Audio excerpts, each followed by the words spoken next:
And we're back to the channel. So I just came back yesterday from my snowboarding lessons. If you would like to see how I was trying to learn the snowboarding, I'm gonna upload some couple of clips later on in this video.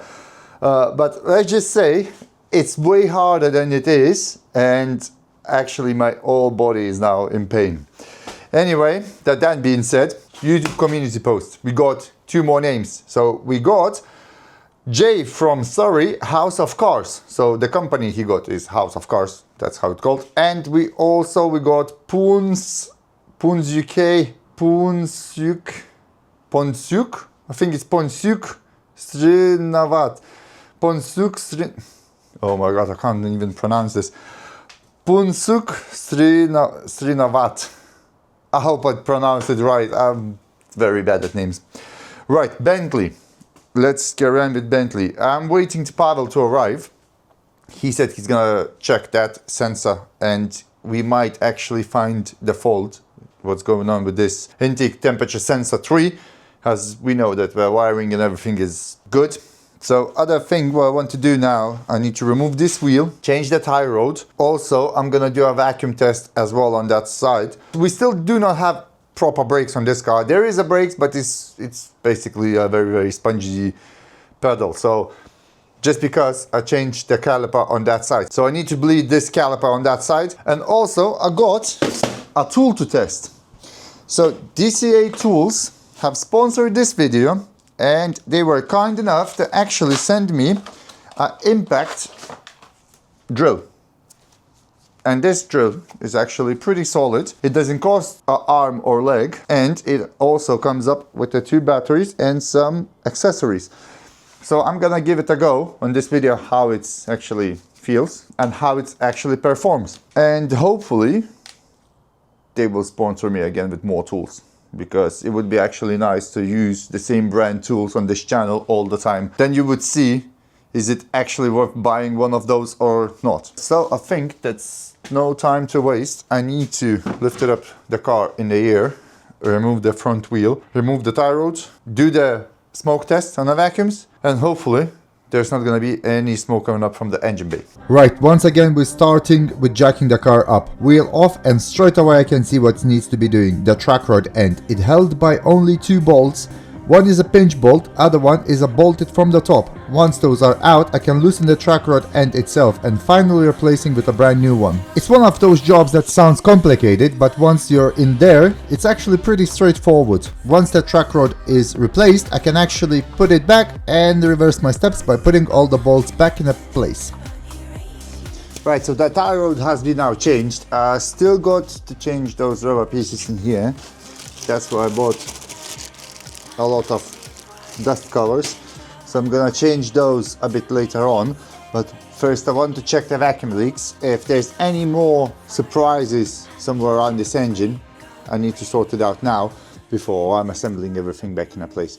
Also, I need to tighten up the anti-roll bar link on this side as well, and that's gonna be pretty much it done in this side. So I will need to also do exactly the same procedure onto the other side. But I will need to get the car out in, turn around. There's not a lot of space. Right, so vacuum leaks. Let's check what's going on with the vacuum leaks. So we got our smoke tester connected to the battery. Now we just need to wait till the smoke gonna start going out, like this. And then this is a main feed. Actually, I do not have any pressure buildup in here. So that means that somewhere is actually an air leak, which is not ideal. But I do not see any smoke coming out. I think I found one of the problems now with the car. Why it actually doesn't work very well is because this pipe in here is actually not connected. So that's why it's very good to do a smoke test, because it's actually going to show you if you got anywhere any leaks. So let's put this hose back where it was and continue. I know why the pressure doesn't raise, because the turbo flanges are actually with the air filters and everything is actually going. The air itself, it actually travels through those hoses in here, so it's not going to have a big vacuum. because it goes through the flanges and all the rest. But the good news is I do not have any air leaks anywhere in here, so that's a very good news. So I think I can change those dust covers in here and we can put the wheel back in a place where it was. Also, I need to sort out a couple of pipes in here while I'm here. Bit by bit, we're getting there steady. And look who's back on the channel.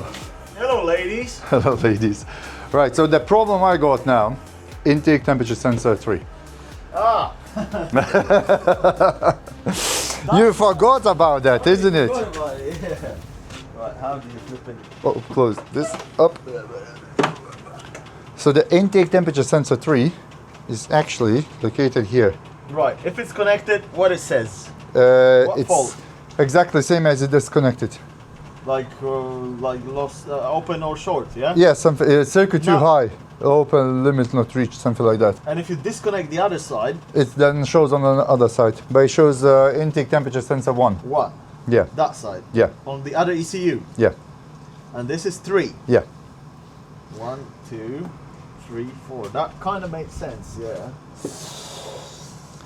But it shows 5 volts. That does not make sense anymore. No. Where do you Hold have it. flow meters? Airflow Down meters? there, yeah. Here. One is in that side, another other side. Okay, let's grab the computer and See what is it actually showing. Also, I got diagnostic tool from Launch. They sent me out to test it and do comparison with the hotel. So this is gonna be probably in the next video because you don't want to listen about advertising all the time. Right, so what do you think?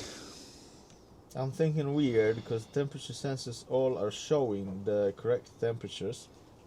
I mean, the intake temperature shows 9 degrees. Is apparently like kind of 9 degrees-ish here, which is freezing. And the other thing is when the car was started, it actually was showing, well, raising from 15 degrees to 17. Yeah, so that works. That shows some readings on the temperature. So basically the sensor works, live data shows that it does work, and it shows the fault of too high signal. I tried to heat that sensor up. Pavel, what happened? It happens that it reads the temperature, so the geese over there is blowing at it, and it reaches like 20 something degrees, so that means he's got a cold breath. And, Cold breath. and it shows the temperature of his breath, and still shows the fault of high signal too high. Is it possible that it's actually the problem with the MAF sensor, maybe? But all the temperature sensors are showing the same pretty much readings on live data. What about if I would unplug it? Well, that- MAF sensor, Not the MAF sensor, the... intake temperature Yeah. sensor. Go on. Maybe I was all the time looking at a different sensor. Right, it's unplugged? It's unplugged. Yeah. Haha, look at it. What? It's unplugged and it says air temperature sensor 2 signal too high. So that means it's an airflow meter. Yes. So all that time, I was actually looking at a other thing. I'm gonna say, there's actually a MAF sensor. Yeah, because when we disconnect it, the MAF sensor, Yes. the fault stays the same. So there's a temperature sensor and a MAF sensor, and that is the one that's showing the fault, apparently. Maybe, And hopefully. how we can actually Possibly. check it if the MAF sensor itself is okay? You've got the other one MAF sensor. No, I do not have another MAF Well, there's sensor. another MAF sensor on the other side of the vehicle, mate. Oh yeah, yeah. So, so just unplug another one, plug in and check it if the fault is gonna disappear. So you plugged it, yeah? Yeah, it's plugged. I swear to God, if this fault is gonna disappear, I'm gonna be laughing. If it's not gonna... It disappeared. Seriously. So the wiring itself is good. Yeah, so MAF sensors. You realize it took us way longer than it should, right? You realize that I nearly split all the wiring and I nearly took all the ECU and everything else. Because someone over the phone told you to do so, right? Yes, that was you. Look how beautiful that shows, like, look. No faults. No fault code. It's like a box saying no fault code. Very good. So what do you think about lunch? works. Do you like it? I don't know. I mean, I'm used to hotel, so Would you buy it? Let's say if you would have that kind of money, would you buy this or auto? I'm actually on the market to buy something. If I'd hard choice, to be honest, hard choice. What about if somebody would give you the launch for free? Oh yeah, because more auto subscriptions running out. Yeah. So what is gonna happen? I'm gonna do a comparing video with this, and I'm gonna give you the launch to you as a gift for helping me out. This guy's too kind. That's the proper friend. That's the only reason I actually took the launch for test, because I knew that Pavel needs a new diagnostic tool, so I'm just gonna give it free to him. Actually, sorry, go on. There was actually another company that contacted me before the Christmas that they gonna send me out to test it, one of the diagnostic tools, but they actually haven't replied back. So that's supposed to be like a Pavel's gift for the Christmas. So it's a late Christmas gift. Anyways, I've already spent a few minutes fiddling with this launch thingy. I do like kind of some stuff. There's some stuff that I might not like as much, but it might be just the more of the getting used to stuff. Yeah, like probably. where the buttons are, Yeah. where they do what, but yeah, the search bar on the live data list. This is a bonus. This is a bonus. I remember scrolling this bloody the list, Yeah. looking for like temperature sensors. It was You know, exactly when same. you're over 40 and you've got eyesight like mine, yeah, it's not pleasant. It's not pleasant. It was exactly the same when I was with the auto as well, scanning and looking for the lambda sensor to check it on a car. I'm like, let's go, let's give it a On go. some like 1990s Yeah. Golf or something, we got like 4 parameters crossed. That's easy. fine, yeah, that's fine. But when you modern got, vehicles, yeah, exactly. Right, so the MAF sensor it is. Cool. yeah. That's actually very good news. At least we got some great news with that. It's actually problem with the airflow meter, but I still don't get it. Why it doesn't say intake air temperature sensor? I know that it's integrated with intake air temperature sensor inside, but actually could say airflow meter and that's it, and problem solved. Everybody would know that it's actually this. Now what I'm gonna try to do, as you can see, this is Audi Volkswagen part. If I'm gonna buy this for the Bentley, let's say for example, I would go to the eBay. It's actually not that expensive, it's £57. There's another one for 122 and all the rest. But what I'm gonna try to do now, I'm gonna try to type in this bottom part number, which is 0709064661. So I'm gonna try to type this in a Google and see what car is actually gonna come up. And it might be actually way cheaper than buying for the Bentley. It shows airflow meter Audi TT, exactly same number, but is £78. Then there is airflow meter Volkswagen Touareg. Then there is another one, Audi TT MK2 mass airflow sensor unit MAF, £33, brand new. So it's cheaper to buy a brand new for the Audi than buying a second hand for the Bentley. And it looks exactly the same as the one I got. So what we got is actually £36 for brand new, and it's from Audi. So I'm gonna order this now and I hope it's gonna arrive this week. So for just curiosity, I was thinking I'm gonna take this one out and check what's the actual problem with it, because I mean, just for curiosity. And what has happened actually, one of those is not connected anymore. So I can try and connect those back and see if it's gonna have any readings. I might be able even to fix it. Right, so I have ordered now the MAF sensor for the Bentley, and I actually ordered it for the Audi TT 3.2 engine, and I paid £28. So that's pretty damn cheap.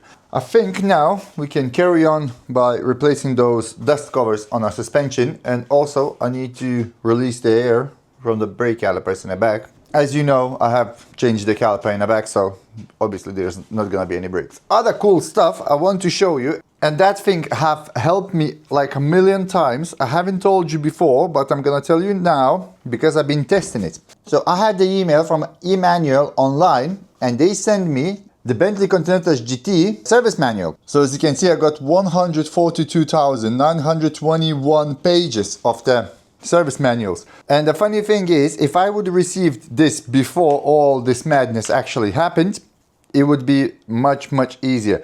For example, you can even see how the car is actually connected. So if you're replacing any body panels, it gives you all the instructions and everything, how to actually put the car back together. If I would had this manual before when I was changing the engine, this actual service manual will tell me that it's not a good idea to actually install the engine through the front of the car. It actually needs to go from the underneath. And even it would show me the pictures, what I need to do and what kind of tools I will need as well. It's super helpful. It has a search bar as well, so I can type in anything that I like and I'm gonna find this everything on this PDF file. So if you want to grab yourself a manual for your car, because they're supplying every single car that is actually existing probably in the world, just go to eManual online. I'm gonna put the link down below in the description. Click the link, download your manual and enjoy. And then if you're gonna get stuck in any other occasion, you're just gonna check on your phone what kind of sensor or what kind of thing you need to do to replace the part or find a faulty part or even any electrical problems. You're gonna find it on a eManual online. The best thing about the eManual online is actually gonna help you get out of those sticky situations where you do not have any idea how to remove the panels, the bumper, or even change the engine on a, let's say for example, a Bentley. So give the guys some love and get yourself a manual service from them. What I need to do, I need to change those two dust covers. The truck rod end is actually now changed, so that's all sorted. So the only thing, sort out this, and I might even later on, maybe in the next video, I'm gonna take this one out and check it what's actually going on. Is it working or it's not working? If it's not working, I'm probably just gonna take it out because this thing is not a very big use in UK. It's not that freezing cold to actually have it. Obviously, it's a nice thing to have it, but I don't see a big point of that. So let's change that, and then we're gonna carry on the middle section because I got the gaskets to install, and then we can carry on the back. Next step, I need to replace the dust cover rubbers at the top of the suspension. I damaged them when I removed everything earlier in the build, so they've been left like that for way too long. They're torn, they're useless, and they definitely need to go. So those get replaced properly before I move on anything else. Just need to make sure that I'm actually greasing up the pinch bolt, because every single person who has Audi, they know about those pinch bolts. Right, so the dust covers is now fixed, tie rod changed, anti-roll bar link is actually connected as well. So now I can install the copper gaskets on the exhaust, and the exhaust system is gonna be finally completed. Okay, let's try to squeeze the camera somehow underneath and let's change it. And you're probably wondering why I'm always absolutely covered in dirt and oil every time I work in this car. Well, this is exactly why. Right, so the exhaust gaskets is now as well installed. Can carry on and do now the rear brakes. And after that, I think we're gonna be in a very good position to start reassembling the front, because I just received the AC radiator and all other bits that I need for the front. So that's a very great news, because everything is kinda right on time. If all the procedure with the brakes gonna go smoothly, then we're gonna carry on onto the AC radiator. If anything's gonna happen in here, that's gonna be a big problem. Right now on something a bit more important, bleeding the brakes. I'm using a vacuum pump, which makes life a lot easier because you don't need to keep jumping in and out of the car, pumping the brake pedal. I just hook it up, crack the nipple and let the tool do its job. The brakes have now been bleeded. I think now is the time to actually install the AC radiator and that air ducting for the AC itself as well. If the AC radiator is gonna be in place, we can tighten up the headlight, because I've got shimmings now, put the bumper in a position where it's supposed to actually sit. Mechanically, the car should be ready. Everything would be completed if I wouldn't done this. Well, it is what it is now. I will need to figure out how to and where to actually paint that, because I'm gonna be doing the painting and preparation myself. Just I need to think where I can park the car without the doors.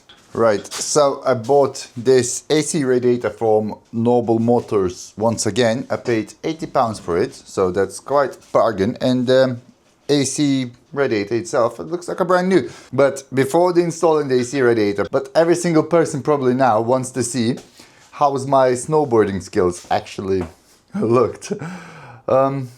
Before watching that video, bear in mind, this is my first time that I ever stood on a snowboard. So here goes nothing.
Right, so after you enjoyed my pure skills of snowboarding, what I can say, this is super fun, but it was so hard to learn.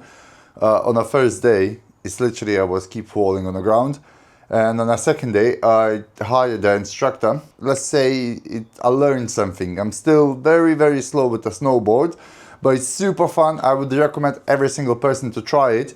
It's a big challenge, and probably that's gonna be my new hobby as well, once a year. So that being said, I need to remove the front bumper now. Take this old AC radiator out, replace with a new one, mount a bumper, and bolt the wing back on a side, and same with other side as well. This panel is still painted, but something happened with the paint and it doesn't look very good. So I need to resand it and repaint it again.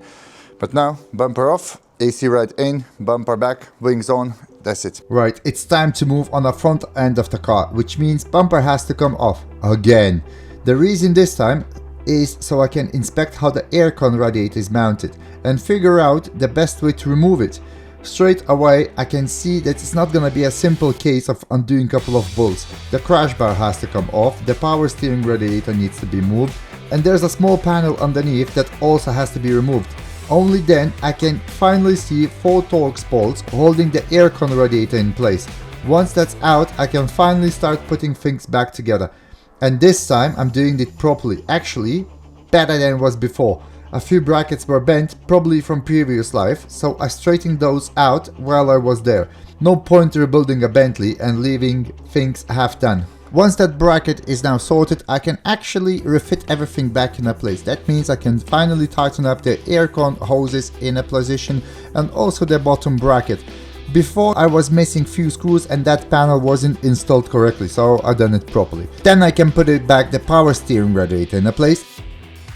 Next up, the air duct for the AC radiator. It's held only by 4 bolts.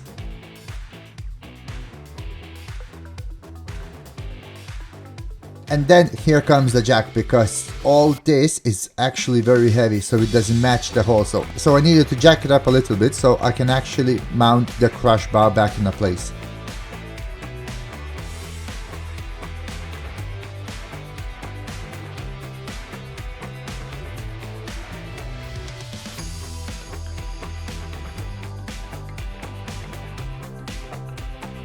Once that's done, I can finally fit the bumper bracket, which holds by 2 bolts each side.